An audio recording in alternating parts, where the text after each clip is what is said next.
Hello বন্ধুরা, বেসামাল প্রেম চ্যানেলের তরফ থেকে আমি মাম্পি। আমাদের ভিডিওগুলোর নোটিফিকেশন সবার আগে পেতে হলে নিচে থাকা সাবস্ক্রাইব বাটনটি ক্লিক করে পাশে থাকা বেল আইকনটি প্রেস করে নিন। আর আমাদের ভিডিওগুলোতে লাইক, শেয়ার, কমেন্ট করতে মোটেও ভুলবেন না। ধন্যবাদ সবাইকে। তুই যে আমার ছেলে, এটা আমার ভাবতেও লজ্জা লাগছে। কিভাবে পারলি এটা করতে? তোর কি বিবেকে বাঁধলো না? সত্যি আম্মু, আমি কিছু করিনি। মামি মিথ্যা বলছে। চুপ, মিথ্যেবাদী তুই। এই মুহূর্তে বাসা থেকে বের হয়ে যা, তোর মুখ আমি দেখতে চাই না। এদিকে মামি আর মেজো ভাইয়ের মুখ দেখে বোঝা যাচ্ছে তারা খুব খুশি। আচ্ছা আম্মু, আমি চলে যাচ্ছি, কিন্তু সত্যিটা একদিন তোমরা জানতে পারবা। সেদিন হয়তো আমাকে পাবা না বলে আমার রুমে চলে আসলাম। সবকিছু গুছিয়ে তারপর মামির রুমে গেলাম। কি অন্যায় করেছিলাম আপনার, তার জন্য আমার আম্মুর কাছে এতটা খারাপ বানাই দিলেন। আচ্ছা, ভালো থাকবেন, আর আমার একটা কথা রাখবেন। কি বলো? আমার আম্মুর খেয়াল রাখবেন একটু, যখন যা লাগে একটু আগাই দিবেন প্লিজ। আচ্ছা, চেষ্টা করব। কিছু বুঝতে পারছেন না তো? আচ্ছা, বোঝাই দিচ্ছি। একটু আগে আমি মামির রুমে যাচ্ছিলাম আমার রাসায়ন বইটা খোঁজার জন্য। তারপর গিয়ে দেখি মেজো ভাই এর গায়ে কোনো কাপড় নাই, আর মামি তো উলঙ্গ। আমাকে দেখে চমকে উঠে তারা। তারপর মামি আমার কাছে এসে বলে, প্লিজ তুমি কাউকে বলো না, আমার সংসারটা থাকবে না। চাইলে তুমি আর তোমার মেজো ভাই মিলে আমারে ভোগ করতে পারো। আমি একটা থাপ্পড় মেরে বললাম, কি ভাবছেন যা বলবেন তাই করব? কখনো না। আচ্ছা, আমার মামা কি আপনার কোনো চাওয়া অপূর্ণ রেখেছে? কেন এমন করলেন? আমি এক নিঃশ্বাসে বললাম কথাগুলো। এদিকে মেজো ভাই কখন যে রুম থেকে বের হয়ে বাইরে থেকে দরজা লাগিয়ে দিয়েছে আমি বুঝতে পারিনি। বাঁচাও, কে কোথায় আছো? আমাকে বাঁচাও প্লিজ। সোহান, আমার এত বড় ক্ষতি করো না প্লিজ। আমি একদম বোবা হয়ে গেছি, আমার মুখ দিয়ে আর কোনো কথা বের হচ্ছে না। এদিকে মামির চিৎকার শুনে সবাই চলে এলো। তারপর থেকে তো জানেনই আপনারা বর্তমান। এই বলে আমি বের হয়ে গেলাম বাসা থেকে। পিছন ফিরে একবার তাকালাম বাসার দিকে। অনেক কষ্ট হচ্ছে আজ। নিজের আপন মানুষই আজ মিথ্যা অপবাদ দিল। নিজের আপন মা ও আমার এই বিশ্বাস করলো না। তারপর হাঁটা ধরলাম। এখন রাত 12টা বেজে 31 মিনিট হয়েছে, আর একটু আগে হয়ে যাওয়া সব ঘটনার কথা ভাবছি। আচ্ছা, আমার পরিচয়টা দিয়ে নেই। আমি সোহান ইসলাম, সবাই সোহান বলে ডাকে। এবার এসএসসি দিব। পরিবারে আমি, আমার আম্মু, মেজো ভাই আর মামি থাকি। আমরা 3 ভাই 1 বোন। আপুর বিয়ে হয়ে গেছে অনেক আগেই। আমার বড় ভাই আর মামা আমেরিকায় থাকে, আর মামা বাড়ির ও কেউ নাই, তাই মামি আমাদের সাথেই থাকে। এই যা আপনাদের পরিচয় দিতে দিতে বাস স্ট্যান্ডে চলে এসেছি। পকেটে আছে মাত্র 1590 টাকা। কি করব, কোথায় থাকবো ভাবছি। ভাবতে ভাবতে কখন যে ঘুমিয়ে গেছি খেয়াল করি নেই। এই ছেলে, এভাবে ঘুমাই আছো কেন? ওঠো এখান থেকে। কে? জি আঙ্কেল, উঠছি বলেই ঘুম থেকে উঠে পড়লাম। কোথা থেকে যে আসে সব মানুষ বুঝি না। বলেই তিনি দোকান খুললেন।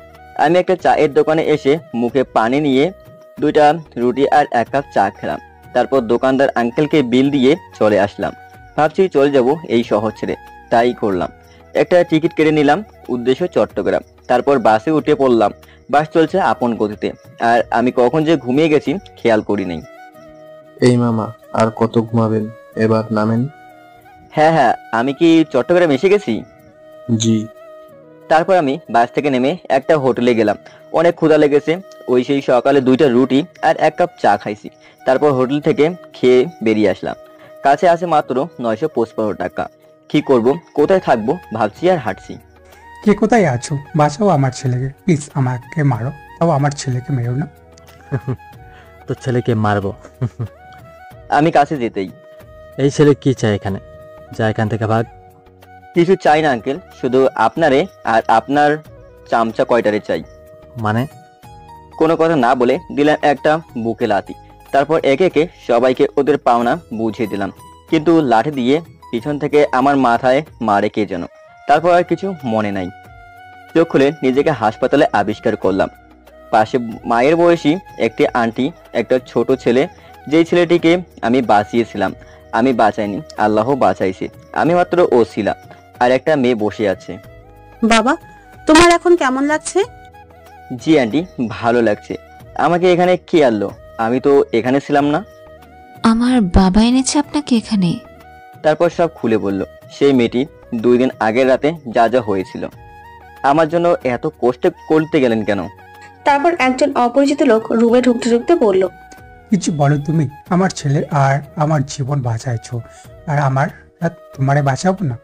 আচ্ছা বাবা, তোমার বাবা মা কারোর নাম বল, আমি তাদের আসতে বলি। আসলে এই শহরে আমার আপন বলতে কেউ নাই। কেন তাহলে তুমি এখানে কি করছো? সে অনেক কাহিনী, অন্য একদিন বলবো। বলেই উঠতে যাব এমন সময় এই ছেলে, কোথায় যাচ্ছ? হাসপাতালের বিল দিয়ে দেখি কোথায় যাওয়া যায়। কি বলো বাবা এসব? কোথাও যেতে হবে না তোমার, তুমি আজ থেকে আমাদের সাথে থাকবে। কিন্তু কোনো কিন্তু না, মাম্মি যা বলেছে তাই হবে। কি বলো বাবা? মামনি, আমিও এটাই চাইছিলাম, কিন্তু তোমার মা তো বলেই দিল। তারপর হাসপাতাল থেকে ডাক্তারের অনুমতি নিয়ে সিএনজি নিয়ে আমি আর সবাই আঙ্কেলদের বাসায় সামনে চলে আসলাম। আন্টি, এটা কি আপনাদের বাসা? কেন বাবা, পছন্দ হয় নাই? এত সুন্দর বাড়ি আমি কোনোদিন চোখে দেখিনি। হয়েছে হয়েছে, আর পাম মারতে হবে না, ভেতরে চলুন। তারপর আমাকে একটা রুম দেখিয়ে দিল। আমি গিয়ে ফ্রেশ হয়ে বিছানায় গা এলিয়ে দিলাম। তারপর কখন যে ঘুমিয়ে গেছি মনে নাই। এই যে আম্মু খেতে রাখছে আপনাকে। আম্মু, তুমি যাও, আমি আসছি। এই ছেলে, আমি কোন দিক দিয়ে তোমার আম্মু লাগি? হ্যাঁ, সে তো রেগে ফায়ার। আমিও উঠে গেছি, ফ্রেশ হয়ে নিচে চলে আসলাম রাতের খাবার খেতে। তারপর টেবিলে বসলাম, খাচ্ছি। তারপর আঙ্কেল তার মেয়ের সাথে আমার পরিচয় করিয়ে দিলেন। মেয়েটা আমার সাথেই পড়ে, নাম নুসরাত জাহান কনক।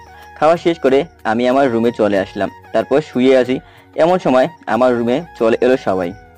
বাবা, কি হয়েছে তোমার সাথে, আমাদের বলো। আমি সব বললাম। আপনারা তো জাননি, তাই বললাম না। দেখি সবারই চোখে পানি। মানুষ এতটা খারাপ হতে পারে, তাও আবার নিজের মায়ের পেটের ভাই। আচ্ছা বাদ দেন আঙ্কেল, আপনারা যান, ঘুমিয়ে পড়েন। আচ্ছা বাবা, গুড নাইট। আচ্ছা, আমরা কি বন্ধু হতে পারি? একজন খারাপ ছেলের সাথে আপনি বন্ধুত্ব করবেন? হাস্যকর। একদম মেরে ফেলবো যদি আবার নিজেকে খারাপ বলো। আচ্ছা, আজ থেকে আমি আর আপনি বন্ধু, ওকে? বন্ধু হলে আপনি না, তুমি বলতে হয়। আচ্ছা বলবো, এখন যাও ঘুমাও, গুড নাইট। আচ্ছা, ঘুমিয়ে পড়ো তুমি। বলে কনক আমার রুম থেকে চলে গেল। আমিও ঘুমিয়ে পড়লাম। ঘুম ভাঙলো ফজরের মিষ্টি আজানে। আমি উঠে উজু করে মসজিদে চলে গেলাম। তারপর নামাজ পড়ে একেবারে বাসায় চলে আসলাম। এসে ছাদে গেলাম, এই শহরটা দেখছি। এমন সময় পেছন থেকে কে যেন আমার কাঁধে হাত রাখে। আমি তো দেখে অবাক। সেই লোকটি আর কেউ না, সে হলো কনক। তুমি এখানে কি করছো, আর এত সকালে? কখন ঘুম থেকে উঠলে? এই তো নামাজ পড়ে একটু ছাদে আসলাম। তুমি কখন ঘুম থেকে উঠলা? এই তো কিছুক্ষণ আগেই। আচ্ছা তুমি থাকো, আমি কফি বানিয়ে আনছি। আচ্ছা। তাই বলে কনক চলে গেল কফি বানাতে। আর আমি ভাবছি আমার সাথে হয়ে যাওয়া ঘটনা। এই ধরো তোমার কফি, ঠান্ডা হয়ে যাচ্ছে তো। ও হ্যাঁ দাও, বলে আমি কফি খাচ্ছি। আচ্ছা, তোমার পড়াশোনা কেমন হচ্ছে? মোটামুটি চলছে। আচ্ছা শোনো, তোমার বড় ভাই কি তোমাকে বিশ্বাস করবে যে তোমাকে ফাঁসানো হয়েছে? জানি না, কিন্তু সে আমাকে অনেক বিশ্বাস করতো। জানি না এখন করবে কিনা। আচ্ছা নিচে চলো, নাস্তা করতে হবে। চলো।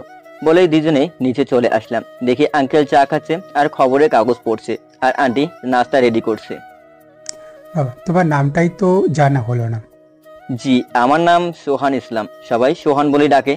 আচ্ছা সোহান, এখন তুমি নাস্তা করো, কনকের সাথে স্কুলে যাবা, ওকে? সে যদি আমাকে সাথে না নেই কিভাবে যাব? কনক সিঁড়ি দিয়ে নামতে নামতে বলল। আমি কি তাকে বলেছি যে আমার সাথে নিব না? আমি তো কনককে দেখেই অবাক। কি যে বলবো ভাই, একদম নায়িকা লেগে লাগছে। তার থেকেও বেশি নীল শাড়ি, নীল ব্লাউজ, নীল চুড়ি। তার থেকে বেশি ভালো লাগলো আমার তার চুলগুলো, যা লাগছে না। আমি ওর দিকে হা করে তাকিয়ে আছি। এই যে এত দেখতে হবে না, আমি কোনো পড়ি না যে হা করে তাকিয়ে থাকবে। আমার মেয়ে পরীর থেকেও বেশি সুন্দর, কি বলো সিয়ামের আম্মু? ও হ্যাঁ, আমার তো মনে নাই। কনকের ছোট ভাইয়ের নাম সিয়াম, এখন মনে পড়লো। আমার মেয়েটা অনেক সুন্দর। আচ্ছা বাদ দাও, আসো খেতে আসো। বলে সবাই খেতে বসলাম। আমি লজ্জার জন্য খেতেও পারছি না, আবার ক্ষুধার জ্বালায় থাকতেও পারছি না। সোহান, এটা তোমার নিজের বাড়ি ভাবতে পারো, তাই লজ্জা না পেয়ে পেট ভরে খাও। আবার বেশি কেউ না যেন, তাহলে কিন্তু পেট ফেটে সব বাইরে বেরিয়ে পড়বে। আমি তো লজ্জায় শেষ, কি করব? খাবার টেবিল থেকে উঠে রুমে চলে আসলাম। শালা, আমি বলে বেশি খাই, তোরে একদিন দেখে নিব কনকের বাচ্চা। কনক আমার রুমে হাসতে হাসতে বলল, আমাকে বকা হচ্ছে তাই না? বলে আমার পাশে বসে পড়লো, সাথে নাস্তা নিয়ে আসছে। আমার আর খেতে ইচ্ছা করছে না, নিয়ে যাও তুমি। কি বললি আবার বলতো? আহা, জীবনে এই প্রথম কোনো মেয়ে আমাকে খাইয়ে দিতেছে। খাওয়া শেষ করলাম, তারপর রেডি হয়ে বের হলাম কনকের সাথে। কনক ওদের গাড়ি বের করতে বললো ড্রাইভারকে, কিন্তু আমি নিষেধ করলাম। কনক, আমরা রিক্সা করে যাই। আচ্ছা বলে একটা রিক্সা ডাক দিল। তারপর রিক্সায় উঠে পড়লাম। এই এদিকে সরে এসো, পড়ে যাবে তো তুমি। না ঠিক আছে, সমস্যা নেই, পড়বো না। আমি বলছি তুমি সরে এসো, সমস্যা নেই আমার। না না, এই তো সরে বসি বলে একদম ওর গা ঘেঁষে বসলাম। আহা, অনেক ভালো লাগছে। আজ এই প্রথম কোনো মেয়ের সাথে রিক্সায় করে যাচ্ছি। তারপর রিক্সা একটা শপিং মলের কাছে এসে থামলো। নেমে পড়ো। আমার তো যাওয়ার কথা ছিল তোমার স্কুলে, তো শপিং মলে আনলে যে? এত কিছু বলতে পারবো না, খালি প্রশ্ন করো। মামা, আমার ভাড়াটা দিয়ে দেন, আমি চলে যাই। ও হ্যাঁ আঙ্কেল, বলে ব্যাগ থেকে 500 টাকার একটা নোট বের করে এগিয়ে দিল। ম্যাডাম, আমার কাছে তো খুচরো নাই, আপনি খুচরো টাকা দেন। আরে আপনি সবটাই রেখে দিন, সমস্যা নেই। ম্যাডাম, আপনার মতো ভালো মানুষ আমি কখনো খুঁজে পাই নাই, যেখানে মানুষ 50 টাকা দিতে গিয়ে গালাগালি করে আর আপনি 500 টাকা দিয়ে দিলেন। আল্লাহ আপনাদের ভালো করুক। বলে এসে চলে গেল। তারপর কনক আমার জন্য 4টা জিন্স প্যান্ট, 4টা টি শার্ট, 4টা শার্ট আর 3টা ট্রাউজার নিল, আর 2টা লুঙ্গি। তারপর মার্কেট থেকে বের হয়ে একটা মোবাইল শোরুমে নিয়ে গেল আর একটা মোবাইল কিনলো। আমি কিন্তু দেখি নেই কি ফোন, তাই বলতেও পারলাম না। তারপর বাসায় চলে আসলাম, এসে কলিং বেল দিলাম, আন্টি খুলে দিল। আন্টি, আঙ্কেল কোথায়? তোমার আঙ্কেল অফিসে গেছে। ও আচ্ছা, বলে রুমে চলে আসলাম। তারপর ফ্রেশ হয়ে একটু ঘুম দিলাম। আমি ঘুমের দেশে, কিন্তু আমাকে কে যেন ডাক দিল। আমি তো তাকিয়ে অবাক, সেই লোকটি আর কেউ না, তিনি হলেন আঙ্কেল। সোহান ঘুম থেকে উঠলো, লাঞ্চ করতে হবে তো, উঠে পড় বাবা। জি বলে ওয়াশরুমে চলে গেলাম। ফ্রেশ হয়ে নিচে গিয়ে টেবিলে বসলাম। তারপর কনক খাবার বেড়ে দিল, খাচ্ছি আর টুকিটাকি কথা বলছি। আচ্ছা সোহান, তোমার কি কোনো ইচ্ছা আছে? জি আঙ্কেল, আমি পড়াশোনাটা চালিয়ে যেতে চাই আর নিজের পায়ে দাঁড়াতে চাই। তোমার বুদ্ধি আছে বটে। আচ্ছা, তুমি কনকের সাথে কোচিং প্লাস ওর হোম টিউটরের কাছে পড়বা, ওকে? আচ্ছা আন্টি, বলে খাওয়া শেষ করে রুমে চলে আসলাম। এর মধ্যে কনক চলে আসলো আমার রুমে। কি করছো সোহান? কিছু না, শুয়ে আছি।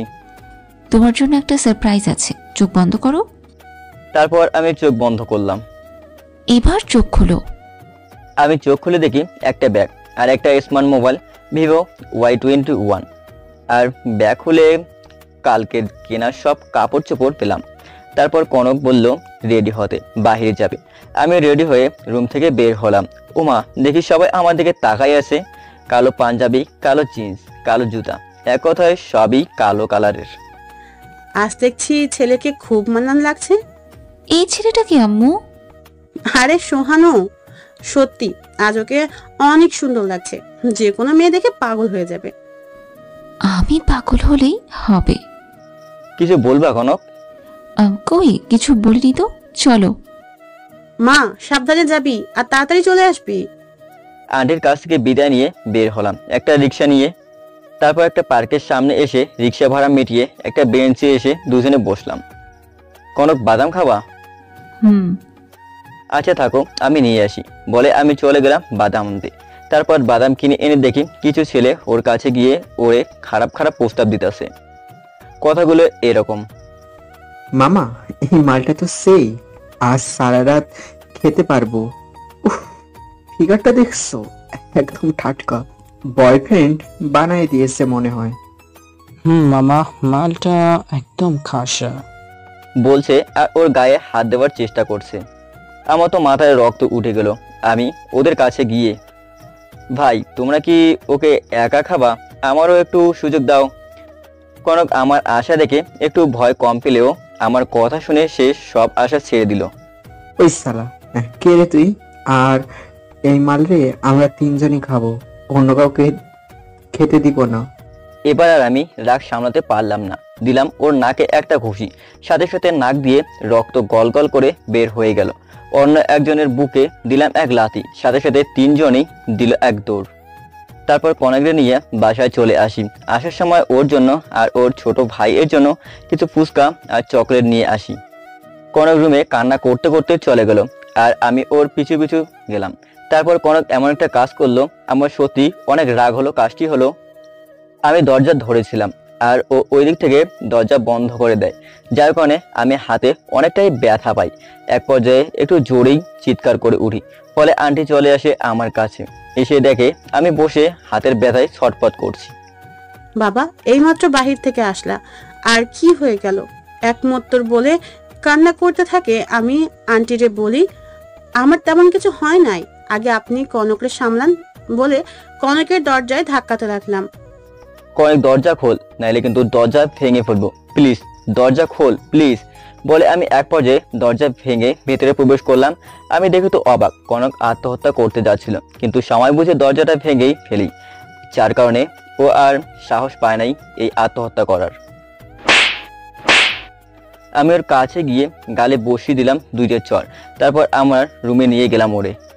তোমার এত বড় সাহস কিভাবে হলো? কনক কেন করতে চাইলো এই পাপ কাজ? কনক এবার কান্না করে দিল, তারপর ফুপিয়ে ফুপিয়ে বলতে লাগলো, আমরা একটা পার্কে বসেছিলাম, কি মনে হলো বাদাম খেতে ইচ্ছে হলো। তারপর সোহানকে বললাম বাদাম আনতে, সে বাদাম আনতে গিয়েছিল আর ওই ফাঁকে আমাকে ওরা টিজ করতে করতে আর অনেক খারাপ ভাষায় গালাগালি করে, যার কারণে আমি আত্মহত্যা করতে চেয়েছিলাম। মোটেও তুমি এখনো বুদ্ধিমান হয়ে ওঠো নাই, বুঝলা? সোহানের দিকে একটু খেয়াল করে দেখো, কত বড় একটা মিথ্যা অপবাদ মাথায় নিয়ে ঘুরে বেড়াচ্ছে। কিন্তু ও কি তোমার মতো এই পাপ কাজ করতে গেছে? তোমার আম্মু বলেছে উত্তর দাও। আর হবে না বাবাই, এবারের মতো মাফ করে দাও। আন্টি যা হয়েছে বাদ দেন তো, আমার অনেক ক্ষুধা লাগছে, চলেন ডিনার করে নিই। এমন পেটুক আমি আগে দেখিনি বলে দৌড়ে ওয়াশরুমে চলে গেল। আমি পেটুক তাই না, পরে দেখে নিব বলে নিচে চলে গেলাম। তারপর একটা চেয়ার আগায় নিয়ে বসে পড়লাম। আজ আমার পছন্দের খাবার রান্না হয়েছে, বিরিয়ানি আর ঝাল ঝাল আরো অনেক কিছুই রান্না হয়েছে, কিন্তু আমি ওই দুটাই খাচ্ছি। আহা কি যে টেস্ট, খাচ্ছি আর বলছি। কনক নিচে নামতে নামতেই বলল, আমাকে একা রেখে খাওয়া শুরু করে দিলে? একটু বেশি ক্ষুধা লাগছিল তো তাই। তারপর আন্টি কনকের প্লেটে খাবার বেড়ে দিল, সবাই খাচ্ছে আর গল্প করছে। আঙ্কেল আপনার অফিস কেমন চলছে? আলহামদুলিল্লাহ অনেক ভালো চলছে বাবা। তা তোমার এখানে ভালো লাগছে তো নাকি মন খারাপ লাগে? আমার সত্যি অনেক ভালো লাগছে এখানে, কিন্তু আমার মনের মধ্যে যে কি হচ্ছে আমি জানি শুধু। আজ কতদিন মা বলে ডাকতে পারি নাই, মায়ের হাতের রান্না খাই নাই, ভাবতে ভাবতেই 2 ফোঁটা চোখ থেকে নোনা জল বেরিয়ে গেল। বাবা কান্না করছো কেন? না আন্টি কিছু না, চোখে কি যেন পড়েছে তাই পানি বের হয়ে গেছে বলে খাওয়া শেষ করে আমার রুমে চলে আসলাম। একটা লুঙ্গি আর একটা টি শার্ট পরে নিলাম, তারপর কনকের দেওয়া ফোনটা হাতে নিলাম, তারপর শুয়ে পড়লাম। অনেকদিন ফেসবুকে যাই না, আজ আইডিটা লগ ইন করলাম। ওমা 300+ এসএমএস গুলো এমন ছিল, ভাই আপনি আর গল্প দেন না কেন, অনেক মিস করি আপনারে। আবার আমার কিছু কাছের মানুষও আমার খোঁজ জানতে চাইলো। তারপর আমার চোখ আটকা যায় একটি এসএমএস এর দিকে, যা দেখে আমার চোখ কপালে উঠে যায়। এসএমএসটি ছিল আমার মেজো ভাইয়ের। কিরে কেমন আছিস? আমরা মাফ করে দিস রে, অনেক বড় অন্যায় করে ফেলেছি আমি তোর সাথে। আর একটা সত্যি কথা কি জানিস, আমি একদিন আমার রুমে বসে টিভি দেখতেছিলাম, আর তখন মামি আমার রুমে এসে আমার কোলে বসে, তারপর ওই খারাপ প্রস্তাব দেয় আমি যদি ওটা তার সাথে না করি তাহলে সে চিল্লাচিল্লি করে আমাকে ফাঁসিয়ে দিবে। তাই আমি বাধ্য হয়ে তার সাথে ওই নোংরা কাজ করতাম। আর মেন কথা, মামির তো বাচ্চা হয় না, তার কারণে সে আমার কাছে আসতো। আমি তোর কাছে অনেক বড় অন্যায় করে ফেলেছি, পারলে আমার মাফ করে দিস ভাই। আল্লাহ হাফেজ। আর কোনো কিছু লাগলে বলিস। আমি এসএমএসটা দেখে সত্যি আমার খারাপ লাগলো, তাই আর কোনো কিছু না ভেবে ঘুমানোর প্রস্তুতি নিলাম। ঘুমিয়ে গেলাম রাত 3:35। এত রাতে আমার ফোনে কে ফোন দিল? আর এটা তো আমার নতুন নাম্বার, কে পেলো এই নাম্বারটা বলে কলটা কেটে দিলাম, কিন্তু আবার কল দিল, আবার কেটে দিলাম। সাধারণত আমি অপরিচিত নাম্বারে কল রিসিভ করি না, তাই বারবার কেটে দিচ্ছিলাম।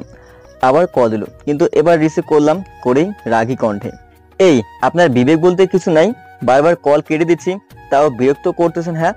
আর এত রাতে কেন ফোন দিতেছেন? জানেন না এখন মানুষ ঘুমায়? একটু ছাদে আসবে প্লিজ? কে কনক? প্লিজ আসো। এত রাতে ছাদে কেন? আর আঙ্কেল আন্টি দেখলে খারাপ ভাববে।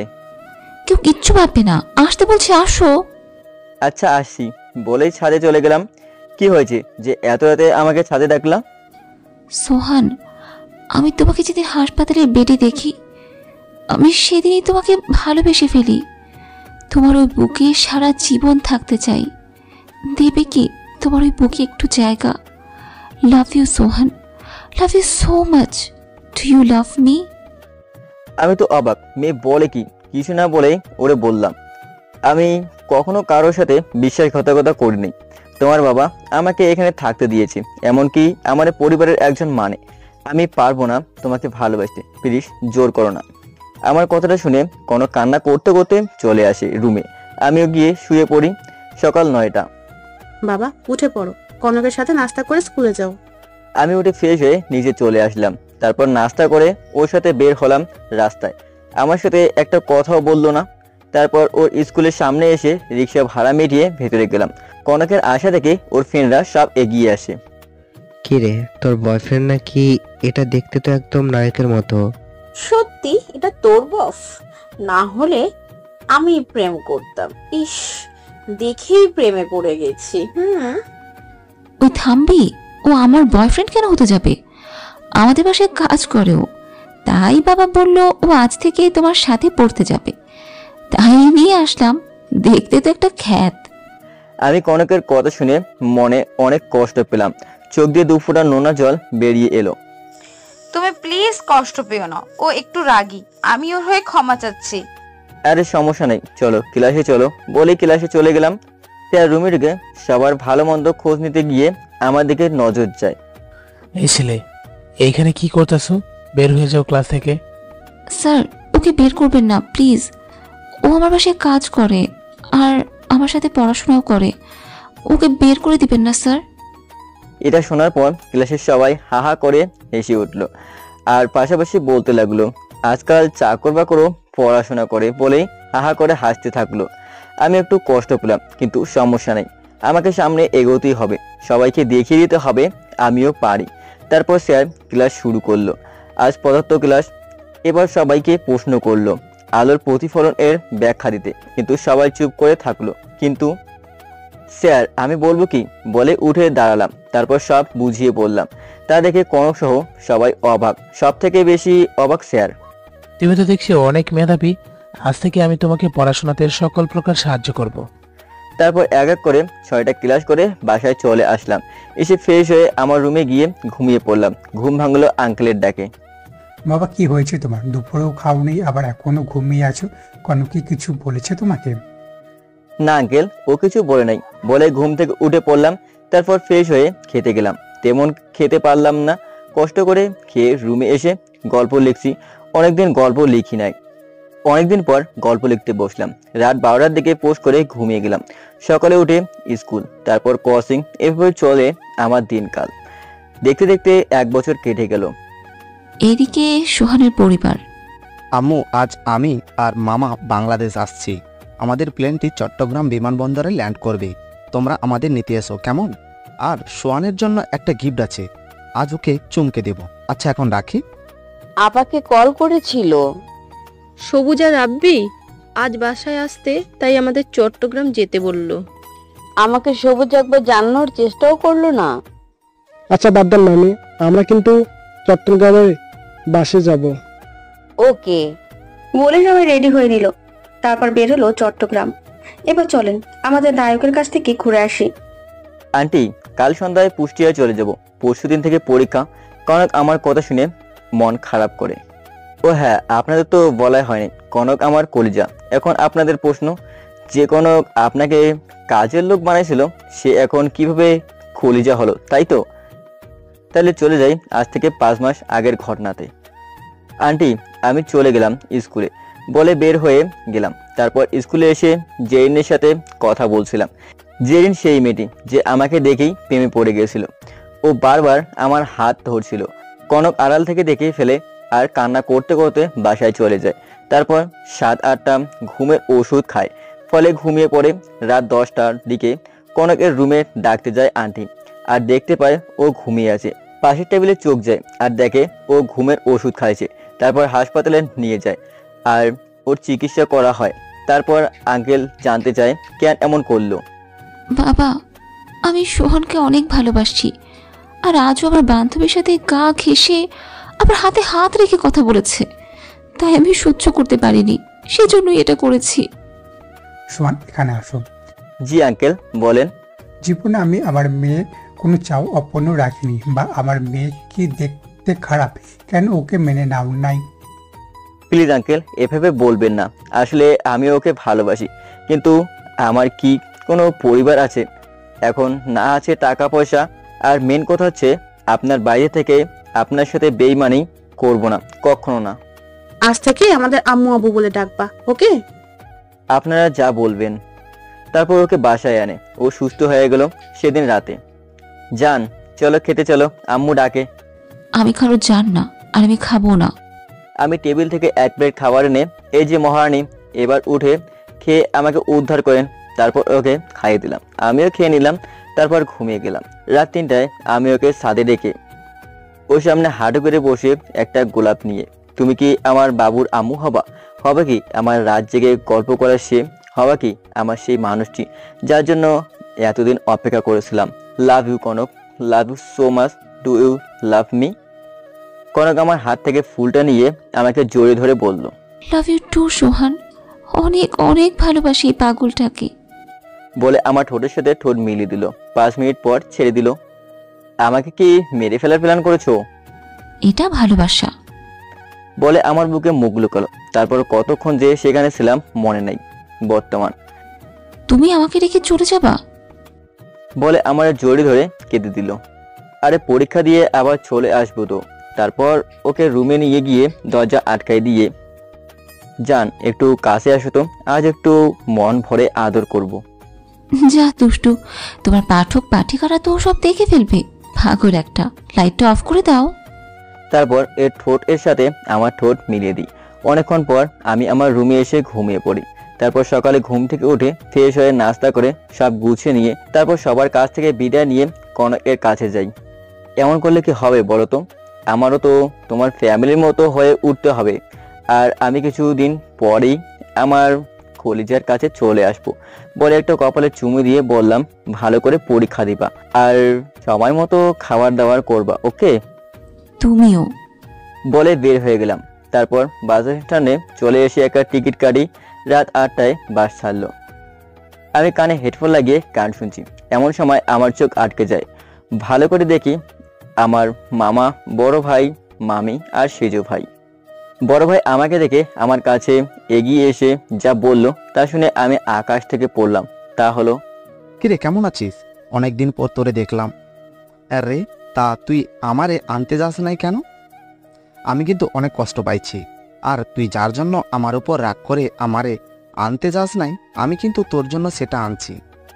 ভাইয়া কি আনছে আপনারা পরে জানতে পারবেন। কে আপনি? আর কি সব উল্টাপাল্টা কথা বলছেন? আমি আপনার ভাই হতে যাব কেন? এসব কি বলতেছ ছোট? আমি তো কিছুই বুঝতে পারছি না। আমারে কি তুই চিন্তাছস না? আমি তোর বড় ভাই। আমার কোনো পরিবার নাই, আর বড় ভাইয়ের তো কোনো প্রশ্নই আসে না। সেটা শুনে বড় ভাইয়ের চোখের জল আমি স্পষ্ট বুঝতে পারলাম, কিন্তু আমার ওই পরিবারের প্রতি কোনো মায়া নেই। তারপর বড় ভাই আর কোনো কথা না বলেই চলে গেল। এমন সময় আমার ফোন বেজে উঠল ওই পাশ থেকে। জান, তুমি কি বাসে উঠেছো? কোনো অসুবিধা নেই তো? না রে পাগলি, কোনো সমস্যা হয়নি। আর আমি বাসে উঠে পড়ছি। এখন আছি বাগেরহাটের মধ্যে। আর একটা সমস্যা হয়েছে। কি হয়েছে? কি হয়েছে বলো, বলো তাড়াতাড়ি। আজ আমার পরিবারের সাথে দেখা হয়েছে। এক বাসে আসি, আর ভাইয়ের সাথে কথা হয়েছে একটু আগে। যা কথা হয়েছে সব খুলে বললাম কনকরে। তোমার এটা করা ঠিক হয় নাই। সে তো কিছু জানে না, তার সাথে এমন করাটা ভালো লাগলো না আমার। যাই হোক, ভালো করে পরীক্ষা দিবা, না হলে কিন্তু আর ভালোবাসবো না, বলে দিলাম। আগে পরীক্ষাটা দিয়ে নিই, তারপর দেখা যাবে। আচ্ছা যান, বাই, পরে কল দেবনি। ওকে যান। বলে কলটা কেটে দিলাম। আমিও কানে হেডফোন লাগিয়ে গান শুনতে শুনতে ঘুমিয়ে গেছি। এই মামা ওঠেন, আমরা কুঞ্চিয়া মজমপুর চলে আসছি।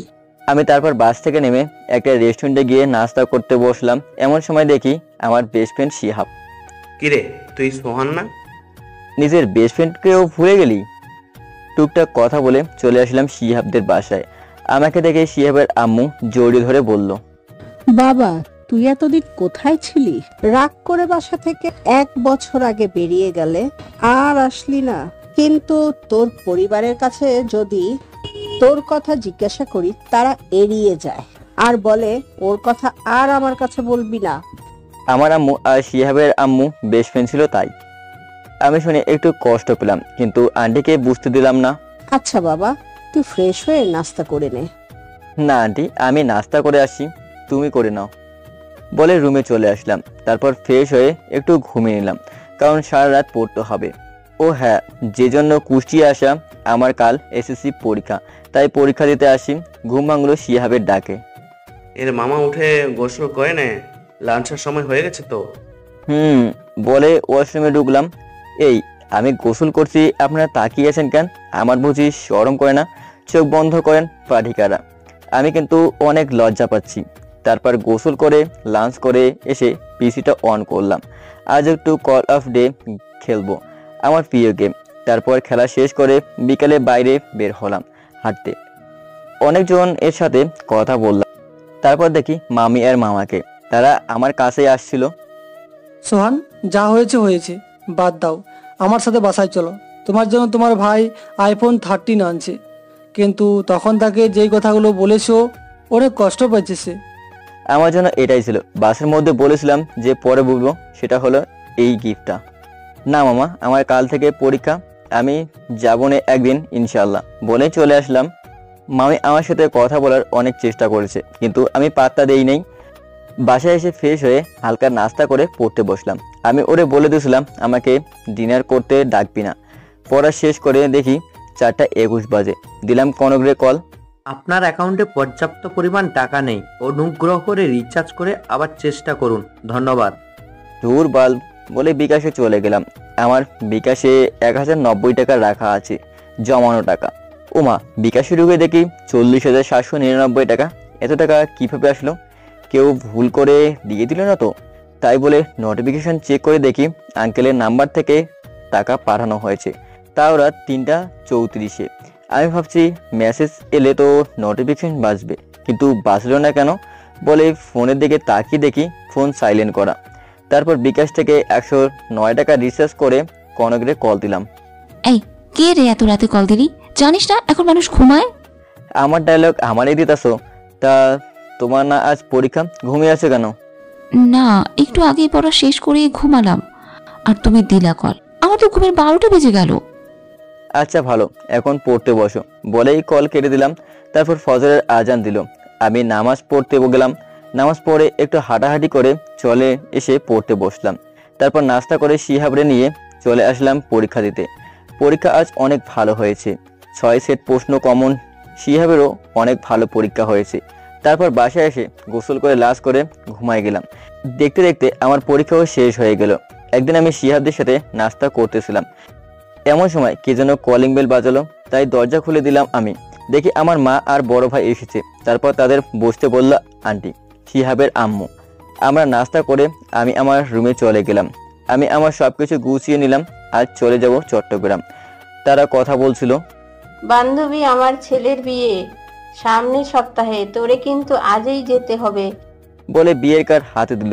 আর আন্টি বলল, সেই দিন তুমি হলে আর বিয়ের বয়স হয়ে গেলে।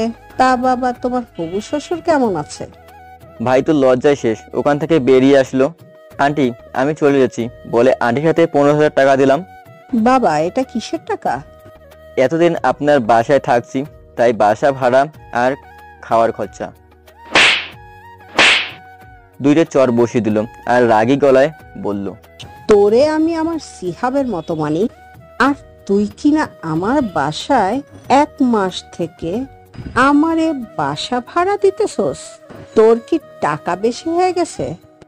আমার মা তো এটা দেখে স্ট্যাচু হয়ে গেছে।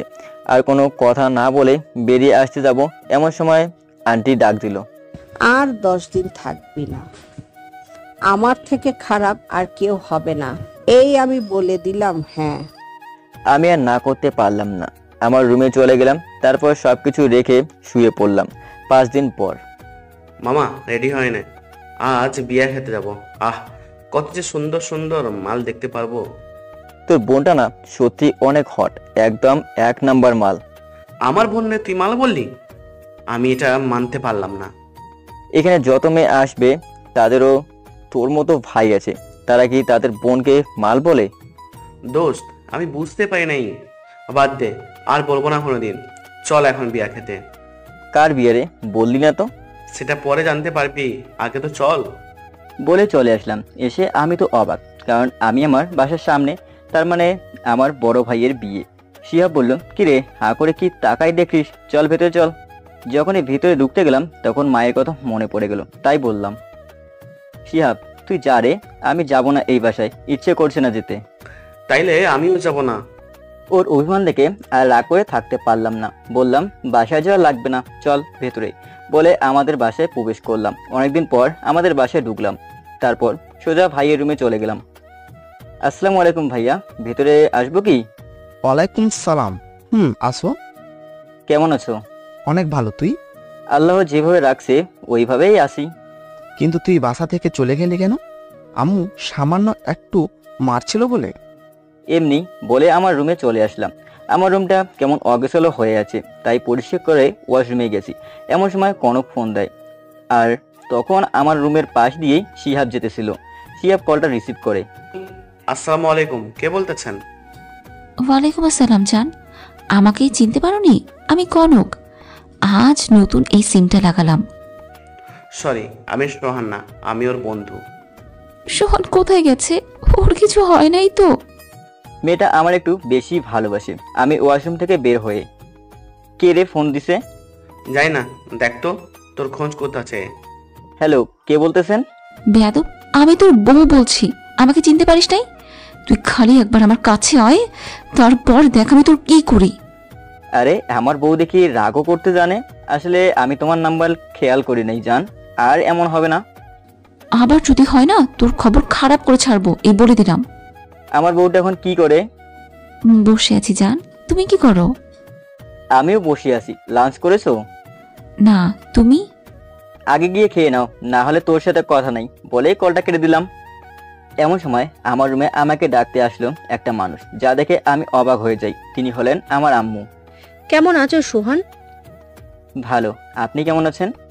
ভালো নাই, কিন্তু তুমি এই বাসা থেকে চলে গেলে অনেক ভালো থাকবো। আমি চাই না কোনো বাজে ছেলে আমার ছেলের বিয়েতে যেচে আমার কোনো মেয়ের সর্বনাশ করুক। আমি তোমার হাত জোর করে বলছি, তুমি বাসা থেকে চলে যাও প্লিজ। আচ্ছা, আমি চলে যাচ্ছি, সমস্যা নাই। কিন্তু আমি আমার পরিবারকে ভালো রাখতে চাই। আমি যেখানেই থাকি না কেন, আমার পরিবার ভালো থাকলে আমিও ভালো থাকবো। বলে আম্মুর হাতে একটা গিফটের প্যাকেট ধরিয়ে দিলাম আর বললাম, এটা ভাবির জন্য। তারপর অনেক কষ্টে সেখান থেকে চলে আসলাম। এসে আমি একটা বাসের টিকিট কেটে নিলাম। তারপর রাতের ডিনার করে বাসে উঠে পড়লাম। সকাল 8টায় কনকদের বাসার সামনে এসে কলিং বেল চাপ দিলাম। কনক এসে দরজা খুলে দিল আর আমাকে জড়িয়ে ধরে কান্না করে দিল আর বলতে লাগলো, আমার জানটার মুখ শুকিয়ে গেছে একদম, মনে হয় খাওয়া দাওয়া করনি দেখি। বলে টেবিল থেকে নাস্তা নিয়ে আসলো। আমি তৎক্ষণ রুমে চলে গেলাম। তারপর সব খুলে একটা হাফ প্যান্ট আর একটা গেঞ্জি পরে ফ্রেশ হয়ে আসলাম। তারপর কনক আমারে খাইয়ে দিতে লাগলো। রুটি আমার মুখে তুলে দিচ্ছিল আর আমি ওর হাতে কামড় দিতেছিলাম। এই দুষ্টু, কামড় দাও কেন? ব্যথা লাগে তো। আমার বউরে যা ইচ্ছা তাই করবো, তোমার কি? হ্যাঁ তবে রে, দাঁড়া তোর খাওয়া শেষ হোক, তারপর আমি দেখছি কি করতে পারি। ভিতরে আসবো কনক? পারমিশন নিয়ে আসতে হবে নাকি মাম্মা? স্বামীর জন্য দরদ উঠলে পড়ছে, আম্মুর সামনেও খাইয়ে দিতে হয়? না মা, একটু বেশি ক্ষুধা লাগছে তাই আর কি। খাও। তা বাবা কেমন আছো তুমি? আর পরীক্ষা কেমন হলো তোমার? মা, ভালো হয়েছে। আর আমি আলহামদুলিল্লাহ ভালো আছি। আপনি কেমন আছেন? ভালো আছি বাবা। তা তোমরা থাকো, আমি যাই, রান্না করতে হবে। বলে আন্টি চলে গেলেন। আমারও খাওয়া শেষ, আমি বিছানায় শুয়ে পড়লাম। কনকও চলে আসলো আর দরজা বন্ধ করে দিয়ে আমার কাছে চলে আসলো। এবার দেখ আমি কি করি। বলে আমার ওর ঠোঁট এক করে নিয়ে চুষতে লাগলো। তারপর 5 মিনিট পর ছেড়ে দিল। আমারে মেরে ফেলবা নাকি? হ্যাঁ বলে আমি ওকে জড়িয়ে ধরে তারপর ঘুমিয়ে গেলাম। এভাবে চলতে লাগলো আমাদের দিনকাল। দেখতে দেখতে আমাদের পরীক্ষার রেজাল্টের দিন চলে আসলো। আজ রেজাল্ট দিবে। কি যে হবে। বলছিল আর আল্লাহ আল্লাহ করতেছিল। তারপর রেজাল্ট দেখলাম কনকও A+ পেয়েছে। ওকে বলতেই আমাকে জড়িয়ে ধরলো আর বলল, তোমারটা কিন্তু পেলাম না। এবার আমারটা বের করলাম। ওমা, আমি ফেল কেন? অনেক ভালো করে তো পরীক্ষা দিছিলাম। এমনি চোখে জল চলে এলো। এমন সময় কনক বলল, আরে গাধা, তোর বোর্ড যশোরতে। তারপর মনে পড়লো আমার তো বোর্ড যশোর। আসলে চট্টগ্রামে থাকতে থাকতে সব চট্টগ্রাম লাগে। আমার রেজাল্টও পাইছি, আমি গোল্ডেন A+ পাইছি। কনক শুনে আমার যে কত কিস দিল বলার বাইরে। তারপর আঙ্কেলের ফোন দিলাম। আঙ্কেল শুনেও অনেক খুশি হয় আর বাসায় চলে আসে। সবাই মিষ্টি মুখ করিয়ে তারপর বাসায় চলে আসি। তারপর রাতে খেয়ে ঘুমিয়ে যাই। কলেজে ভর্তির জন্য আবেদন করছি রাজশাহী সরকারি কলেজে, চান্সও পাইছি। তাই আজ আমি আর কনক চলে যাচ্ছি রাজশাহী। তারপর এসে একটা বাসা ভাড়া নিলাম, ওখানে থেকে একসাথে কলেজে যাব। এভাবে চলছে দিনকাল। দেখতে দেখতে SSCও শেষ হয়ে গেল। এবার জাতীয় বিশ্ববিদ্যালয়ে আবেদন করছি আর আলহামদুলিল্লাহ দুজনে চান্সও পাইছি। তারপর মাস্টার শেষ করলাম আলহামদুলিল্লাহ। এখন আমি একটা চাকরি করি, মাসে বেতন তেমন পাই না, মাত্র 90,000 টাকা। আজ আমাদের বিয়ে, ভাবতেই অবাক লাগছে। আমাদের ভালোবাসা আজ পূর্ণতা পাবে। তারপর ভালো মতোই ইসলামীয় শরীয়ত মোতাবেকে বিয়েটা হয়ে যায়। আজ আমার বাসর রাত, কিন্তু আমার অনেক খারাপ লাগছে। আজ আম্মুর কথা খুব মনে পড়ছে, কিন্তু নিয়তি যে এখানে এনেছে। ভাবতে ভাবতেই রুমে প্রবেশ করলাম। কনক আমার এসে সালাম করলো। আমি বললাম, বেঁচে থাকো মা, বেঁচে থাকো। এটা শোনার পর কনক যা করলো আমি তা কল্পনাও করি নাই। তা হলো আমার গালে একটা ঠাস করে চর মেরে বলল, কুত্তা, আমি তোর মা লাগি হ্যাঁ? বলে বিছানাতে চলে আসলো। আমিও ওর পেছন পেছন চলে গেলাম। এই যে ম্যাডাম আসেন, 2 রাকাত নফল নামাজ পড়ে নিই। নামাজের কথা শুনে কনক না করতে পারলো না। দুজনে চলে গেলাম ওয়াশরুমে। উজু করে এসে নামাজ পড়ে আমি বিছানায় শুয়ে পড়লাম, কনকও শুয়ে পড়লো। আমি ওইদিকে ভাবছি আমার সাথে কনক এমন করছে কেন। কনকের পেছন থেকে জড়িয়ে ধরলাম, দেখি এবার আমার দিকে ঘুরলো। তারপর আমি ওকে বললাম, আমি জানি আমার বউটা আমার উপর রাগ করে থাকতে পারবে না, বলে একটা ভালোবাসার পরিচয় শিখে দিলাম। তুমি আমাকে সব সময় রাগাও কেন? তোমার রাগাতে আমার ভালো লাগে, তাই বলে বউরে একটা কিস দিলাম। ও বউ, এবারের মতো আমারে মাফ করো, আর কোনোদিনও বলবো না। আচ্ছা, এবারের মতো মাফ করলাম। এরপর থেকে যদি বলতে দেখি না, আমার থেকে খারাপ কেউ হবে না, এই বলে দিলাম। হ্যাঁ, বলে আমার বুকে এসে কান্না করে দিল। আরে পাগলি, কান্না করে নাকি কেউ এভাবে? জানো, আজ আমার অনেক খারাপ লাগছে। আজ একটা ভুলের কারণে আমি আমার পরিবারের কাছে খারাপ। আমার জানকে আমি কষ্ট পেতে দিব না। আমি আমার ভালোবাসা দিয়ে সব ভুলিয়ে দিব। আচ্ছা জান, আমাকে একটা জিনিস দিবে? একটা না রে, 1000টা দেবো।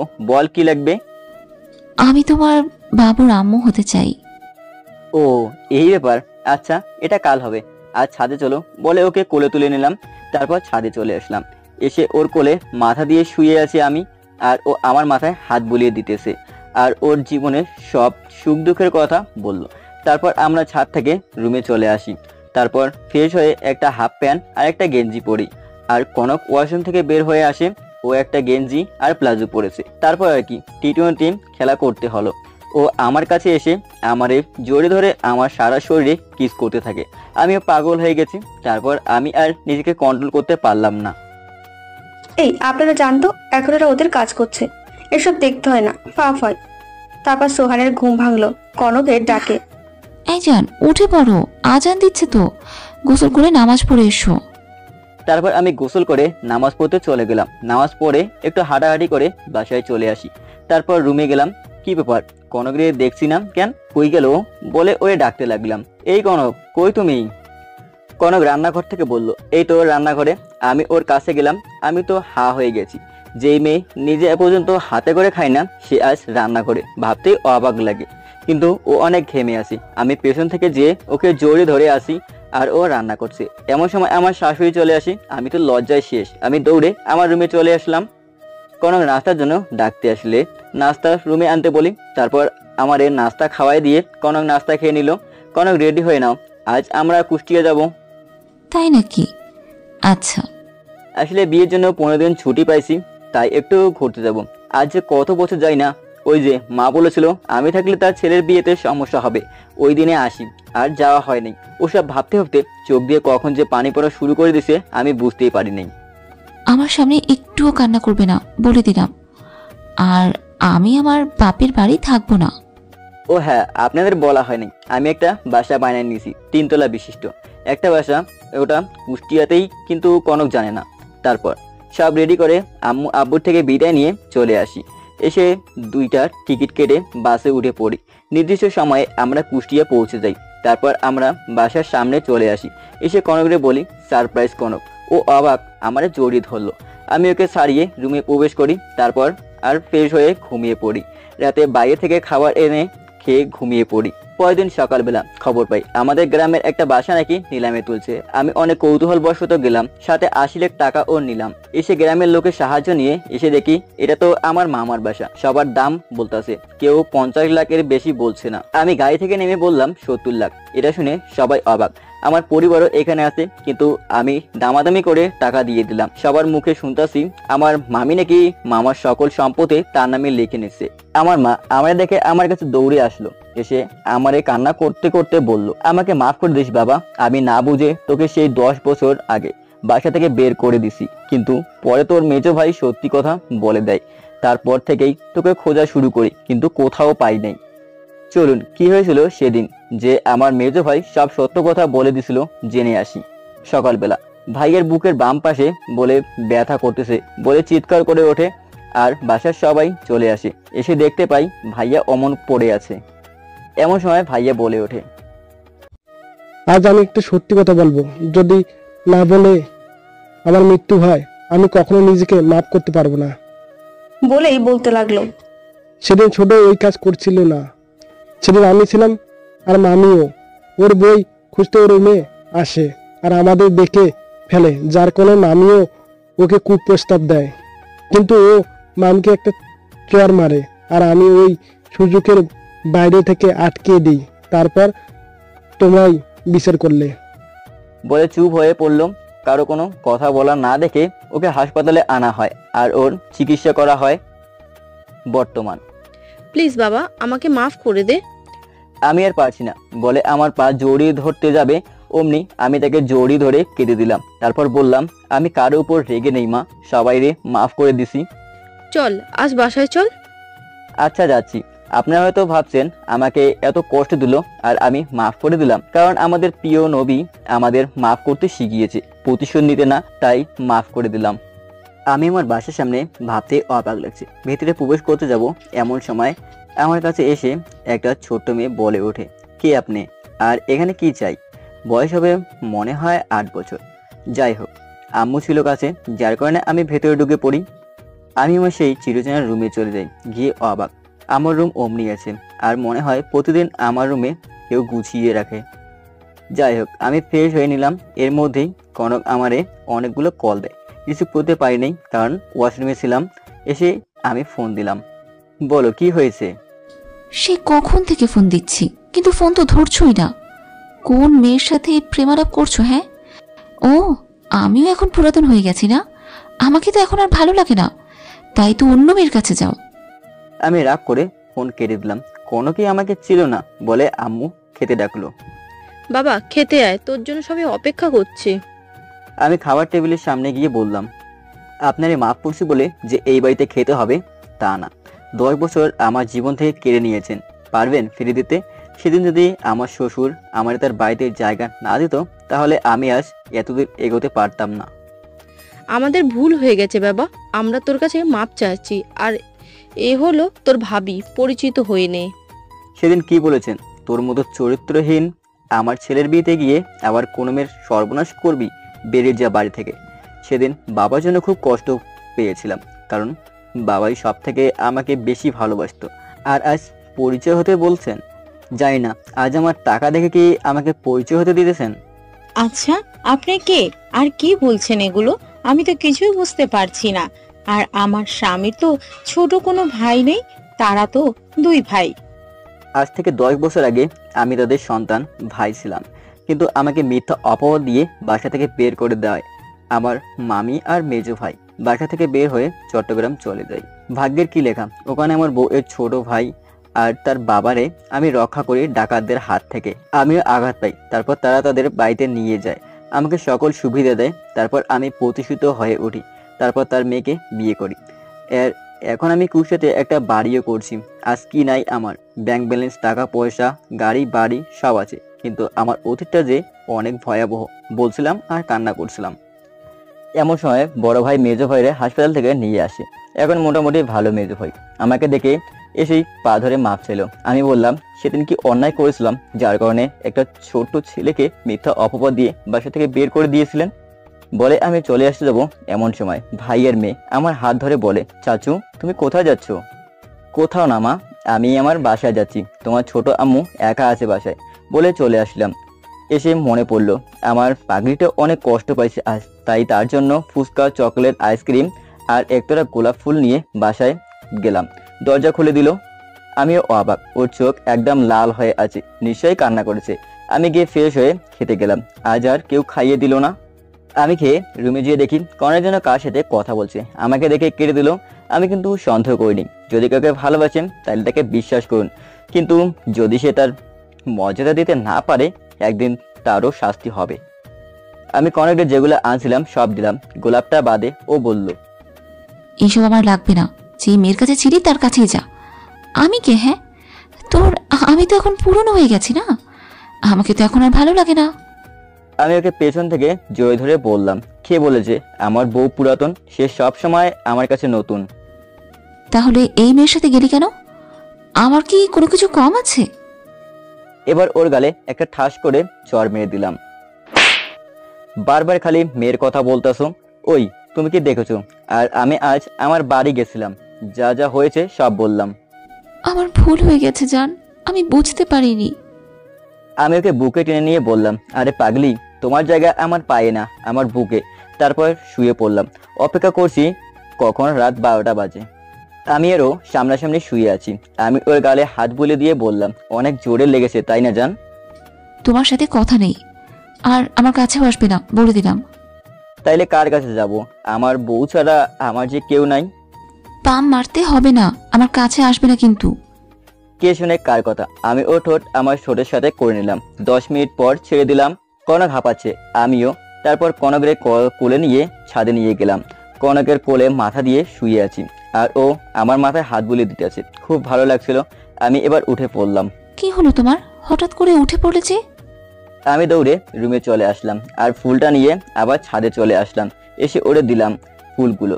কারণ কি জানেন, আমি ওকে প্রপোজ করতে পারতাম, কিন্তু করলাম না। শুধু ওর কানের কাছে মুখ করে বললাম, চলো রুমে চলো, আমি আব্বুর বাবা হব। তারপর কনক আর আমি রুমে চলে আসি আর ডুবে যাই ভালোবাসার সাগরে। সকালবেলা আমার ঘুম ভেঙে যায়, দেখি কনক ওয়াশরুম থেকে বের হচ্ছে, শরীর ভেজা। আমি আর থাকতে পারলাম না, গিয়ে জড়িয়ে ধরলাম। এই সাত সকালে কি শুরু করলে? এমন সময় আমার ফোন বেজে ওঠে। আমি রিসিভ করতেই ওপাশ থেকে যা বলে তা শুনে আমার পা থেকে মাটি সরে যায়। কথাটা হলো আমার মা নাকি হসপিটালে, তার নাকি প্রেশার বেড়ে গেছে, অনেক খারাপ অবস্থা। আমি শুনে দৌড়ে চলে যাই হসপিটালে। গিয়ে সোজা আম্মুর কেবিনে চলে যাই, কিন্তু আম্মু এখন ঘুমিয়ে আছে। আমি পাশে বসে আছি, আমার পাশে পরিবারের সবাই আছে মামি ছাড়া। এমন সময় কনক চলে আসে, আমার কাছে এসেই বলে, আম্মুর কি এখনো জ্ঞান ফেরেনি? না, তুমি এখানে বসো। আচ্ছা। আমার চোখ দিয়ে অঝরে পানি পড়ে যাচ্ছে। তারপর দুপুর 3টায় মার জ্ঞান ফিরল। আমি মায়ের কাছে গিয়ে, আমারে মাফ করে দাও মা, আমি বুঝতে পারি নাই। এখানে তোর কোনো দোষ নেই রে বাবা, এখন সব বাদ দিবি নাকি? আমি বলতে না দিয়ে কনক মার মুখ চেপে ধরলো আর বলল, আর যেন এমন কথা না শুনি আম্মু। এই মেয়েটা কে রে বাবা? ওটা আপনার ছোট বৌমা। আমি লজ্জায় শেষ। আমারে না জানিয়ে বিয়ে করে নিলি, আমি মানতে পারলাম না, কিন্তু যা হবার তা তো হয়েই গেছে। কিন্তু তোদের আবার বিয়ে হবে। সবাই এবার বলে উঠল, ঠিক বলেছেন, ওর আবার বিয়ে হবে। এমন সময় বলে বড় ভাই আর মেজো ভাই বলে উঠল, আমাদের সাথে কি আর কথা বলবি না? আমি দৌড়ে গিয়ে তাদের জড়িয়ে ধরলাম আর কান্না করে দিলাম। তারপর আম্মুকে নিয়ে বাসায় চলে আসলাম। আমরা আমাদের বাসায় চলে আসলাম। তার পরের দিন সবকিছু আমাদের বাড়িতে নিয়ে আসলাম, আসবাবপত্র সহ প্রয়োজনীয় সব। সবাই মিলে সব ঠিক করে সন্ধ্যা হয়ে গেল। এবার সবাই মিলে রাতের খাবার খেয়ে নিলাম, যেহেতু দুপুরে খাওয়া হয় নাই। তারপর সবাই ডাইনিং রুমে বসে কথা বলছে। তা কনক, তোমার বাবা মা কেমন আছে? ফোন দিয়েছো কি? জি ভাইয়া, ভালো আছে, কিন্তু ফোন দেই নাই। এক্ষুনি ফোন দাও ফার্স্ট। আচ্ছা আম্মু। বলে কনক ফোন দিল। আর আমার বসে থাকতে ভালো লাগছে না, তাই আমার রুমে চলে আসলাম। আজ অনেক বছর গেম খেলা হয় না। পিসিটা অন করলাম, মনের ইচ্ছা মতো গেম খেলছি। এইদিকে কনক ফোন দিল তার বাবার কাছে। তারপর আম্মু ফোনটা নিয়ে নিল ওপাশ থেকে। কি রে মা, কেমন আছিস? আসসালামু আলাইকুম বিআই সাহেব, কেমন আছেন? ওয়ালাইকুম সালাম। জি আলহামদুলিল্লাহ ভালো আছি। কিন্তু আপনি? আছি। সোহানের আম্মু। কিন্তু এসব কি হলো? ওর তো বাড়ি থেকে বের করে দিয়েছিলেন, কিন্তু এখন? যাই হোক, সব ভুলে যান ভাই। আমি কনক আর সোহানের বিয়ে দিতে চাই। আপনি কি বলতেছেন? আর এটা তো অনেক ভালো প্রস্তাব আছে, সামনে শুক্রবার ওদের বিয়ে। কি বলেন বিয়ান? আচ্ছা বিআই, তা আমার বিয়ান কেমন আছে? জি ভালো আছে। আমার মা কেমন আছেন? কনক ভালো আছে? তাহলে সব ঠিকঠাক করি। আর কনকরে আমি কাল আনতে যাবনি। আচ্ছা ভাই। বলে কল কেটে দেয়। আর কনক আমার রুমে চলে আসে, দেখে আমি গেম খেলছি, আমার কোলে এসে বসে। জান, আমি কাল চলে যাব। কেন আর কোথায় যাবা? তারপর কনক সব বুঝিয়ে বলে। এটা শুনে সোহান কান্না করে দেয়, কারণ এক মুহূর্ত কনককে ছাড়া ও ভাবতে পারে না। জান, 7 দিনই তো, তারপর তো আমি সারা জীবন তোমার কাছেই থাকবো। কিন্তু? কোনো কিন্তু নয়, মাত্র 1 সপ্তাহই তো আমাকে কাছে পাবে না বলে সোহানের বুকে মুখ লুকায়।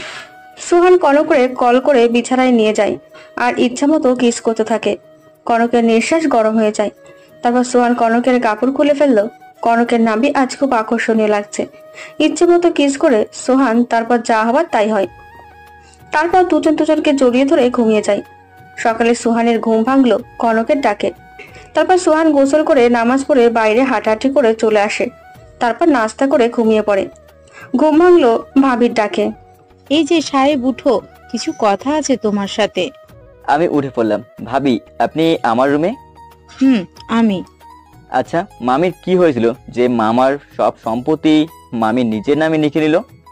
এমন সময় ভাবি যা বলল, আমার মাথা ফুলে গরম হয়ে গেল। কারণ মামি নাকি টাকার জন্য মামারে মানুষের সামনে জুতা দিয়ে পিটাইছিল। আচ্ছা ভাবি, সে এখন কোথায় আছে? আলমডাঙ্গা, তার বাপের বাড়িতে। একটা বুদ্ধি বের করো যেটা দিয়ে আবার সব সম্পত্তি ফিরিয়ে আনা যাবে। আচ্ছা, আমি আজ রাতে ভাববো নে। এখন যাও, গোসল করে নাও, লাঞ্চ করতে হবে। আচ্ছা বলে ওয়াশরুমে ঢুকলাম। তারপর গায়ে সাবান মাখানো শেষ। এমন সময় দেখি টাওয়ালটা আনি নাই। এই কনক, আমার টাওয়ালটা কোথায়, দিয়ে যাও তো। আচ্ছা, আনছি। তারপর আমি ওয়াশরুমের দরজা খুলে ওর হাত ধরে ভিতরে নিয়ে আটকাই দিলাম। এই, তুই টাওয়েলের নাম করে আমাকে ওয়াশরুমে ঢুকালি কেন? বলে ওরে একটা কিস করি। তারপর আমার গায়ে সাবান মাখিয়ে দেয় কনক। আমিও ওর গায়ে সাবান মাখিয়ে দিই। তারপর গোসল করে বের হয়ে রেডি হয়ে নিচে চলে আসি খাবার খাওয়ার জন্য। ওর নাম সাদিয়া আরফিন, সবাই আরফিন বলেই ডাকে। কি ভুল করেছি তাই বলো। কাল এখানে আসছো, আমার সাথে একটা কোথাও বলো নাই, আর আমার জন্য তো চকলেট আইসক্রিম কিছুই আনো নাই। ও এই ব্যাপার। আচ্ছা, তোমার ছোট আম্মু একটু পর তার বাবার বাসায় চলে যাবে, তারপর আমরা ঘুরতে যাব, কেমন? তুমি খুব ভালো চাচু। তারপর সবাই খাবার খাচ্ছি। এমন সময় কে যেন কলিং বেল বাজালো। আমি গিয়ে দরজা খুলে দিলাম। দেখি আমার পোলাপানের নানা ভাই। আসসালামু আলাইকুম বাবা, কেমন আছেন? ওয়ালাইকুম সালাম। আলহামদুলিল্লাহ ভালো আছি বাবা, তুমি কেমন আছো? আমিও আলহামদুলিল্লাহ ভালো আছি। আসেন, ভেতরে আসেন। তারপর সবাই খাওয়া শেষ করলো, যে যার রুমে চলে গেল। তারপর আমি আমার রুমে গিয়ে দেখি আমার পাগলি বউটা রেডি হচ্ছে আর কান্না করছে। আমি পেছন থেকে জোরে ধরি, এই পাগলি কান্না করছে কেন? মাত্র 7 দিন তো, একটু কষ্ট করো প্লিজ জান। আমি তোমাকে ছাড়া থাকতে পারবো না জান, বলে কান্না করতে থাকে। আমি এর কপালে একটা কিস করে বললাম, আমরা প্রতিদিনই ফোনে কথা বলবো নে পাগলি। যদি কোনো মেয়ের দিকে তাকাস না আমি যাওয়ার পর, তাহলে না তোর খবর করে ছাড়বো, বলে গেলাম। তারপর ও আমার কপালে একটা চুমু দিয়ে বাবার সাথে বের হয়ে গেল। আমিও ঘুমিয়ে গেলাম। ঘুম ভাঙলো ভাবির ডাকে। এই সোহান, ওর সন্ধ্যা হয়ে গেছে তো, আর কত ঘুমাবি, ওঠ এবার। জি ভাবি, বলে ওয়াশরুমে গিয়ে ফ্রেশ হয়ে আসলাম, একটু নাস্তা করলাম। তারপর বাইরে বের হলাম। আজ অনেকদিন বাইরে বের হই না। তারপর আড্ডাখানায় গিয়ে দেখি সবাই আছে। কিরে, কেমন আছোস? আর সেই কবে বাড়ি থেকে চলে গেলি, আর আসলি না? এমন সময় শিহাবের ফোন। আমি ফোন রিসিভ করতেই ওপাশ থেকে, মামা কই আছস? 4 রাস্তার মোড়ের পাশের গলিতে। থাক, আমি আসছি। বলে কল কেটে দিল। আমিও একটা দোকানে বসলাম। মামা একটা চা দেন তো, বলে একটা কলা আর রুটি খেতে লাগলাম। তারপর খাওয়া শেষ করে দেখি শিহাব। মামা খুশির খবর আছে। কি হয়েছে? রাফির সাথে আমার প্রেম হয়ে গেছে মামা। তাই নাকি? তাহলে টিপ দে। আচ্ছা চল। বলে এই রেস্টুরেন্টে চলে আসলাম। তারপর মনের মতো অর্ডার দিয়ে খেলাম। তারপর বিল পে করে বাসায় চলে আসলাম। এসে দরজা খুলে দিল একজন। আমি তো দেখে অবাক। সে হলো আমার আপু, নাম কাজলি আক্তার রিয়া। আসসালামু আলাইকুম আপু, কেমন আছো? ওয়ালাইকুম আসসালাম। আমি ভাবছি রাগ করেছে হয়তো।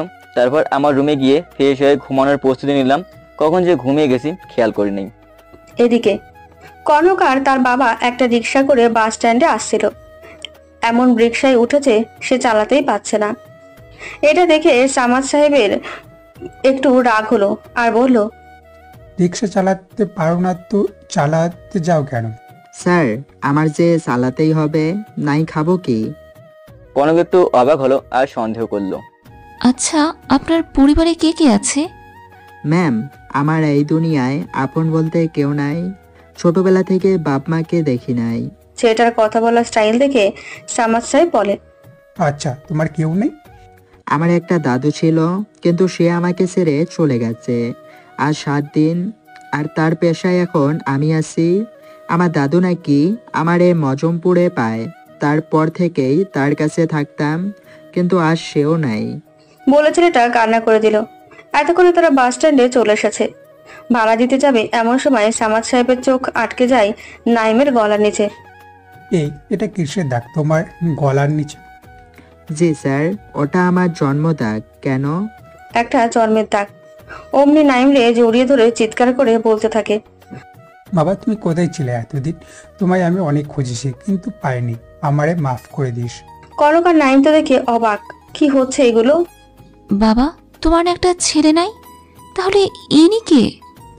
এসব পরে হবে বাবা, তুই চল এখন আমাদের সাথে। আমি যেতে পারবো না। আর আমি যে আপনার ছেলে তার প্রমাণ কি? প্রমাণ লাগবে? তাহলে তোর জামাটা খোল, দেখ ওখানে একটা দাগ আছে, ছোটবেলায় কেটে গিয়েছিল। নাইম জামা খুলে ফেললো আর কনকরে বলল, দেখ সত্যি সত্যি তাই, তার পিঠে একটা দাগ। তারপর আর বুঝতে বাকি রইল না। আচ্ছা আমি যাচ্ছি, কিন্তু দাদুর এগুলো কে দেখবে? তারপর একজন পরিচিত লোকের বলে তার উপর সব দায়িত্ব দিয়ে আর নাইমের সকল সার্টিফিকেট সহ মাস্টার্সের বইগুলো নিয়ে তারা বাসে উঠে পড়ে। সঠিক সময় তারা পৌঁছে যায় চট্টগ্রামে। তারপর রিক্সা করে তাদের বাসায় চলে আসে। এসে বাসার সামনে এসে বলে, ম্যাডাম, এটা আপনাদের বাসা? জি। তারপর কলিং বেল বাজালো। কনকের খালামণি দরজা খুলে দিল। কনক, এই ছেলেটা কে? আর এখানে যে? আমার ভাইয়া এটা। তারপর নাইমের রুম দেখিয়ে দেওয়া হলো আর সে ফ্রেশ হয়ে নিচে চলে এলো। সবাই রাতের খাবার খাচ্ছে। বুঝলে কনক, তোমার ছোট ভাই তোমার আপন ভাই না। নিলয় চলে যাওয়ার পর তুমি ছিলে অনেক ছোট। তারপর একদিন তোমার ছোট ভাইরে নিয়ে আসে, সেটা তোমার খালার জন্য। সবাই তারপর নাইমের সাথে কথা বললো। তারপর নাইম তার মায়ের কাছে গিয়ে, আসসালামু আলাইকুম, কেমন আছেন আন্টি? ওয়ালাইকুম আসসালাম। কে তোর আন্টি? আমি তোর জন্মদাতা মা, আজ থেকে মা বলে ডাকবি, ওকে? তারপর নাইম তার রুমে চলে যায়। তারপর ঘুমিয়ে পড়ে। সকালবেলা, এই ভাইয়া, ঘুম থেকে উঠে পড়ো, নাস্তা করতে হবে তো। তারপর নাইম ঘুম থেকে উঠে ফ্রেশ হয়ে নিচে গিয়ে টেবিলে বসে পড়ে। সবাই একসাথে নাস্তা করে। কনক বলে, ভাইয়া রেডি হয়ে নাও, বাইরে যাব। নাইম রেডি হয়ে নিল। সবাই মিলে শপিং এ গেল। শপিং করে এসে সবাই ফ্রেশ হয়ে সবাই খেয়ে ঘুমিয়ে পড়ে। বর্তমান, কে রে ও টাইমে ফোন দিল? জান, কি করো এখন? জানো না এখন মানুষ কি করে? ঘুমোচ্ছি, তুমিও ঘুমাও, বাই বলে কল কেটে দেয়। সোহান তারপর ঘুমিয়ে পড়ে। ওই উঠবা নাকি পানি মারবো? দূর, আসার সময় পড়ো না, অসময়ে কেউ কি ডাকে? একটা বুদ্ধি পাইছি ভাই, যেটা দিয়ে মামিরে কাবু করা যাবে। আমি খুব উত্তেজিত হয়ে জিজ্ঞেস করলাম, কি বুদ্ধি ভাবি, তাড়াতাড়ি বলো। একদিন মামি কার সাথে যেন ফোনে কথা বলছিল, আমি বিষয়টা খেয়াল করি। তারপর তার মেসেঞ্জার চেক করতে দেখতে পাই একটা ছেলের কাছে অনেকগুলো নোংরা পিক সেন্ড করা। আমি ওইগুলো স্ক্রিনশট নিয়ে আমার জিমেলে নিয়ে নিই। তো এখন কি করব ওটা দিয়ে? আমার মামার সাথে তো সবই শেষ। আরে পাগল, এখনই খেলা। যার সাথে ওর সম্পর্ক আছে ও আমার ফ্রেন্ড হয়, আমি ওরে সব বলছি। ও বলল কাল রাতেই অমুক ঠিকানায় যেতে হবে তোর আর আমার। আচ্ছা ভাবি বলে আমি ওয়াশরুমে ঢুকলাম, তারপর ফ্রেশ হয়ে নাস্তা শেষ করে রুমে আসলাম। বোর্ডে দেখি একটা ফোন দিই, ফোন হচ্ছে কিন্তু রিসিভ করছে না। তারপর আবার দিলাম, এবার ওয়েটিং এ আছে। 10 মিনিট পর কল আসলো। কি হয়েছে? কি দেখছো না ফোনে কথা বলছি, তাও ফোন দিচ্ছ কেন? কি হয়েছে যে বারবার ফোন দিচ্ছ? আমার বউয়ের কাছে আমি যখন ইচ্ছা ফোন দিব, তোমার কি হয়েছে? হয়েছে কি বলবা তাড়াতাড়ি বলো। এত বিজি বলে ফোন রেখে দিলাম। তারপর ভাবির রুমে আসলাম। মামুনি তুমি না ঘুরতে যেতে চেয়েছিলে, চলো এখন আমার সাথে ঘুরে আসি। ভাবি আমার আম্মুকে রেডি করে দাও। তারপর ভাবি রেডি করে দিল। আমি আর আরফিন বের হয়ে গেলাম বাসা থেকে। অনেক জায়গায় ঘুরলাম, ফুচকা, হালিম আরো অনেক কিছু খেলাম। তারপর ওকে কিছু খেলনা কিনে দিলাম। তারপর বাসায় চলে আসলাম। গোসল করে খাওয়া দাওয়া করে শুয়ে আছি। এমন সময় আম্মু আমার রুমে। সোহান রেডি হয়ে নে, শপিং করতে যেতে হবে। আমি রেডি হয়ে নিলাম। তারপর সবাই বের হয়ে আসলাম। নিজের বাসার গাড়ি নিয়েই বেরিয়ে পড়লাম। তারপর শপিং করে আস্তে আস্তে রাত হয়ে গেল। বাসায় এসে ফ্রেশ হয়ে ঘুমিয়ে গেলাম। আর সকালে ঘুম ভাঙলো জান্নাতের ডাকে। জান্নাত আমার খালাতো বোন। ওই শালা ওই, সে কখন থেকে তোরে ডাকতেছি, ওই বলছি। ঘুম ঘুম চোখে, তোরা কখন আসলি? এই মাত্র আসলাম, এসে দেখি তুই ঘুমাচ্ছিস, তাই ডাকলাম। তোর যে আজ গায়ে হলুদ মনে আছে? খাওয়ার মনে নেই তো, তোর মনে আছে শালি, তুই নিচে যা আমি আসছি বলে ফ্রেশ হয়ে নাস্তা করে নিলাম। তারপর ভাবিরা আসলো আমার গোসল করানোর জন্য। গ্রামে এটা বেশি হয়। আমার এক ভাবি বললো প্যান্ট খুলে লুঙ্গি পরে নে। আমি তো লজ্জায় শেষ। তারপর লুঙ্গি পরে গোসল করে দিল। আবার ঝামলা, এখন টাকা না দিলে কিছু পড়তে দেবে না, তাও 1 টাকা না 5000 টাকা। কি আর করবো, আম্মুরে বললাম আমার মানি ব্যাগে থেকে দিতে। তারপর গায়ে হলুদ শেষ হলো। এখন ভাবির সাথে সেই লোকটি দেওয়া ঠিকানায় যাব। তারপর দুজনে বেরিয়ে পড়লাম। নির্দিষ্ট স্থানে চলে আসলাম। তারপর সেই লোকটি প্লাস মামি। আমি গিয়েই দিলাম একটা ঠাস করে চর। কুত্তার বাচ্চা, তুই আমার মিথ্যা অপবাদ দিয়ে বাসা থেকে বের করেছিস। তোর জন্য আমার মেজো ভাই আমার কাছে কালার ছিল, আবার আমার মামার সব সম্পত্তিও নিয়ে নিলি। তারপর ভাবি বলল, মামি এই স্ক্রিনশট কি সবাইরে দেখাবো নাকি ভাইরাল করে দিব?